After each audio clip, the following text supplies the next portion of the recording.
தமிழக வெற்றி கழகத்தோட மாநில, மாவட்ட செயல் வீரர்கள் குழு நடந்தது. அதில் விஜய் பேசியிருப்பார். அதை பற்றி பார்ப்போம்.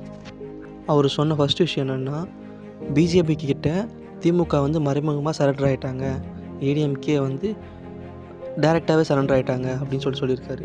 மக்கள் மாறி மாறி 5 வருஷம் ஓட்டு போட்டு ஏமாந்துகிட்டே இருந்தாங்க. இந்த முறை வந்து தமிழக வெற்றி கழகத்துக்கு ஓட்டு போடுவாங்க, மக்களோட நிலைப்பாடு வேறு மாதிரி இருக்கும் அப்படின்னு சொல்லியிருக்காரு. இதில் இருக்கிறதே முக்கியமான பாயிண்ட்டே இதுதான்.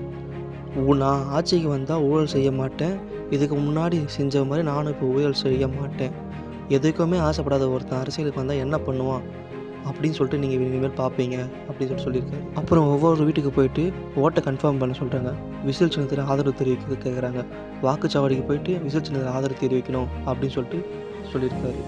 அண்ணாவுடைய ஃபேமஸ் கோட் ஒன்று இருக்குது, மக்களிடம் செல் அப்படின்னு சொல்லிட்டு, அது மாதிரி நம்ம இந்த வாட்டி செஞ்சு காட்டணும் அப்படின்னு சொல்லியிருக்காரு. இனிமேல் வர பாயிண்ட்ஸ் எல்லாமே ரொம்ப முக்கியமான பாயிண்ட்ஸ். வர போர் வந்து ஒரு ஜனநாயக போர் என அறிவித்தார். அப்புறம் அவங்ககிட்ட இருக்க செயல் வீரர்களை கமாண்டர்ஸ் அண்டு ஃப்ரண்ட்லைன் வாரியர்ஸ் அப்படின்னு சொல்லியிருக்காரு.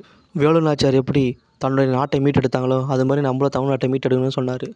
2026 வருஷம் நடக்கிற தேர்தல் மொத்தத்தில் தமிழ்நாட்டில் வித்தியாசமாக இருக்கணும்னு சொல்லியிருக்காரு. என்னால் முடிஞ்ச வரைக்கும் இதில் அப்போ அவர் சொன்ன மொத்தத்தையும் சொல்லிட்டேன். எதனால் விடுபட்டு இருந்தால் கமெண்ட்ஸில் சொல்லுங்கள். அப்புறம் கடைசியாக ஒன்று சொல்லணும், மறக்காமல் சப்ஸ்கிரைப் பண்ணுறேங்க. தேங்க்யூ.